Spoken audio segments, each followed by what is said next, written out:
Banana Q nga ang nabili ko para sa merienda ng aming mga workers. At nag-stock na nga kami ng 100 pieces na simento dahil panay nga taas ang presyo ng materyales. Kaya namang etong stay-in namin, nagtanim na dito. Dahil pati nga bilihin, nagmamahalan na din. Abay sana all, nagmamahalan pa din. Ay ba't parang nahugot na naman? Nakita ko nga na meron na naman bagong punla ng sili at talong. At pati nga yung sitaw, namumunga na nga din. Abay, siguradong hindi na magugutom yung bantay namin. Dito nga, iba na naman nga ang trip ni Willie dahil nagsusukat nga siya ng para sa kisame. At ito nga ho yung mahirap pagka wala kang ang interior designer. Change course na nga kaming dalawa dahil tapos na nga kami sa pagiging engineer. Tapos na nga ako kay ChatGPT kaya si Pinterest naman ngayon ang binubulabog ko. At ang tawag nga dito epekto ng pagtitipid. Kukuha nga namin yung gitna ng dining area para nga masukat namin yung mga ilaw na ipapalagay dito. At mahabang LED light nga ho kasi yung trip ko ipalagay dito. At bahala na nga si Batman kung ano nga yung kakalabasan. From hotel vibes to Star Wars na bahay. Abay, first time ko pa naman mag-aayos ng bahay. Na-tsempo pa nga na dito sa pinapagawa naming bahay. Matatawa ka na lang talaga, B. Ito at pinorma pa ni Willie yung magiging ilaw namin dito sa dining area. Para nga daw may idea ako at makita ko kung ganong kalaki na yung pinapalagay ko. At dito naman nga kami sa may master's bathroom lumipat. At napansin ko nga na naglinya na rin pala dito yung aming electrician. Trip ko nga sana magpasadya ng sink dito. Ang kaso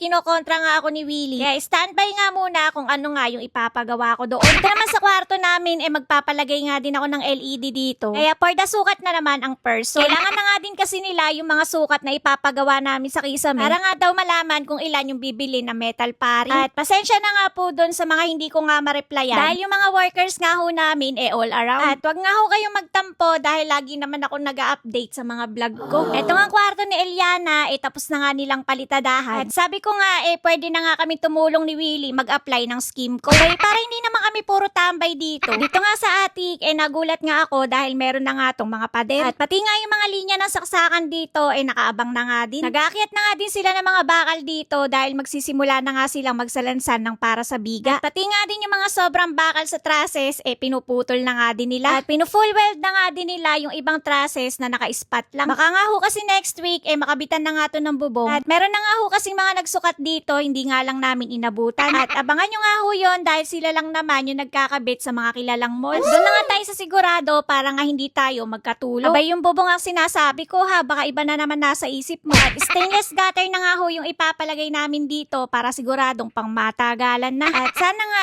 pag nagtag-ulan na wala ngang maging problema. Hanggang dito nga ho muna ulit yung update ko sa inyo ngayong araw. Kaya naman, wag mo kakalimutan i-follow. Bukas na lang uli.